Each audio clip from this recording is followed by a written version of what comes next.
जो कि आज तक गुमनाम है, हमें नहीं पता क्या हुआ। अब देखो, हमने जब पढ़ना शुरू किया तो हमने टारगेट किया था एक संस्था से जोड़ के पढ़ेंगे। कांग्रेस कब बनी थी ये? 1885। कब तक थोड़े से बुजुर्गों का साथ चला था, फिर ये डिवाइड हो गई थी 7 से 19 में, फिर 19 से लेके और आज़ादी तक, और गांधी जीवित रहे तब तक। कौन सा काल था ये? गांधीवादी। इसको क्या कहते हैं बेटा? इसे कहते हैं उदारवादी, या इन्हीं को कहा जाता है मॉडरेट्स। इन लोगों ने कभी कहा कि लड़ो झगड़ो मारकाट करो, नहीं। इसके बाद ये जो दो दल थे, कौन कौन थे ये? एक नरम और एक गरम। गरम को आप बोल देते हैं एक्सट्रीमिस्ट, और नरम तो यही लोग थे, उदारवादी ही तो नरम बने थे ना। और तीसरे वाला युग था गांधी युग। पूरा एक एरा था, गांधीयन एरा इसको बोलते हैं। और धरती पर एक आधा ही ऐसा आदमी है जिसने इतना नाम, इतना फेम कमाया जितना हमारे महात्मा गांधी ने। इस टाइम पीरियड में किन लोगों की चलती थी, जो क्या कहते थे कि एप्लीकेशन लिख लो। अब तुम्हें ये तीनों बातें समझ में आ गई। अब इनको और डिटेल से जानो बेटा। जैसे तुमने जो समझा, तुम्हारे दिमाग में इमेज बनी होगी कि इसमें ज़्यादातर बुजुर्ग लोग थे, है ना, जो लड़ने की तो बात सोचते भी नहीं थे। लड़ना तो बहुत दूर की बात, पहले सोचते भी नहीं थे।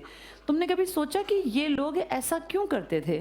क्या इनको गुस्सा नहीं आता होगा कि अंग्रेज हमारे ऊपर हुक्म चलाते हैं, हमें एक्सप्लॉइट करते हैं? आता था बेटा।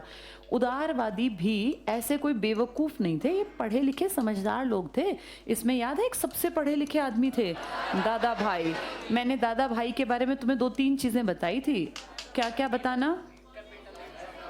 इनके मेन काम था, ये पहले इंडियन हैं जिनको बराबरी पे बैठाया। कहाँ पर?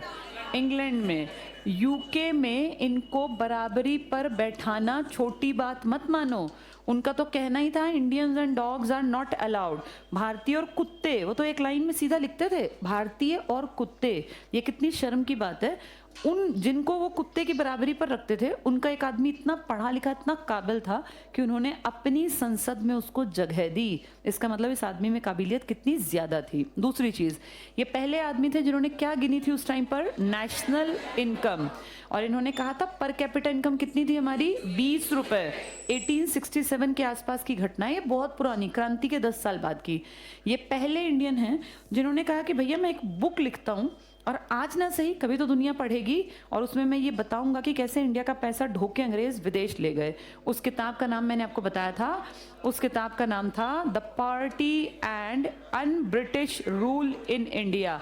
यानी भारत में अगर ब्रिटिशर्स ना हो तो भारत कैसा होगा, और ये गरीबी और अंग्रेजों का क्या संबंध है। बेसिकली इंडिया गरीब देश था या अमीर देश था? इंडिया को गरीब बनाने में सबसे बड़ा कारण ये अंग्रेज हैं, क्योंकि बेटा ये जहाज भर भर के लूट के ले गए यहाँ से, सोने के, जवाहरात के। तुम एक चीज सोचो, हम इंडिया में रहते थे और हम जानते हैं कि हमारे यहाँ लोग जेवर के शौकीन थे। हमारे पुराने राजा, मुकुट भी सोने के, गले में सोने के। भाई मान लो राजा मर गए, वो सब चीजें तो यही रह गई होंगी ना, वो सब कहाँ गया? जो ये मुगल थे, इनके शौक कितने रईस थे, ये अपनी पगड़ी में भी ना हीरे जवाहरात जड़वाते थे, तो वो सब चीजें कहाँ गई? भाई चलो कुछ लूट के ले गए, कुछ लोग मान लिया लूट के ले गए, लेकिन सब कुछ थोड़ी ना लूट सकता है कोई किसी देश का। अंग्रेजों ने 200 सालों में ये देश खाली कर दिया, भर भर के जहाज यहाँ से जवाहरात के। मैंने काकोरी कांड बताया था आपको, तो वो ट्रेन क्यों लूटी उन लड़कों ने? उस ट्रेन में खजाना था। खजाना किसका था? अंग्रेजों का था या हमारा था? भाई वो मुकुट, वो गहने, वो सारे कंगन, कड़े और गले के, और ये जितने हमारे राजा पहनते थे, वो सब हमारा खजाना था। शाही खजाना लूट लिया हमारा। और बेटा बहुत पुरानी बात नहीं है, आज़ादी के बाद की बात है। जब देश आज़ाद हुआ था ना, तो हमारे उस टाइम पर भी हमारी देसी रियासतें थी जिनमें राजा थे, रजवाड़ों के मुखिया। और इन राजाओं के पास ये एक फैक्ट है कि अपनी घरेलू पुश्तैनी संपत्ति थी। एरिया के अलावा इनके पास ना महंगे बेशकीमती हार, जड़ाऊ हार और पता नहीं क्या क्या था। ये बिल्कुल सच्ची बात है। इनकी ये सब चीज़ें भी अब नहीं हैं, अब लगभग खात्मे पर हैं। अब इतने हार और ये सब चीज़ें गई कहाँ? आपके देश में 1975 में इंदिरा गांधी ने आपातकाल लगाया था कहते हैं इस आपातकाल में आवाजाही सब रोक दी। नेशनल हाईवे नंबर 8 हुआ करता था, जिसको जिसको आज तुम जयपुर हाईवे कहते हो ना, जयपुर दिल्ली ये जाता है मुंबई तक, दिल्ली गुड़गांव से निकल के। अब तो उसका नंबर शायद 48 कर दिया, पहले वो NH8 था। आपातकाल में कहते हैं सिर्फ फौज के ट्रक चले थे इस रोड पर 1975 में। और यहाँ पे जो जयपुर के आसपास का राजस्थान है ना, यहाँ बहुत सारे देसी रियासतें थी, रजवाड़े थे, पुराने राजा। तो यहाँ पे इमरजेंसी के टाइम में इनके ऊपर रेड डाल के और इनके तहखानों से भर भर के बक्सों के बक्से गए थे। ऐसा बताया जाता है, आर्मी के ट्रक्स की गिनती नहीं है कि कितना सोना ढोया था। तो ये तो अब हाल फिलहाल की बात है, अंग्रेजों के बाद की भी। वो क्वेश्चन मार्क है कि वो आर्मी के ट्रक्स का मतलब सरकार के अधीन था वो, लेकिन आज वो कहाँ है किसी को नहीं पता।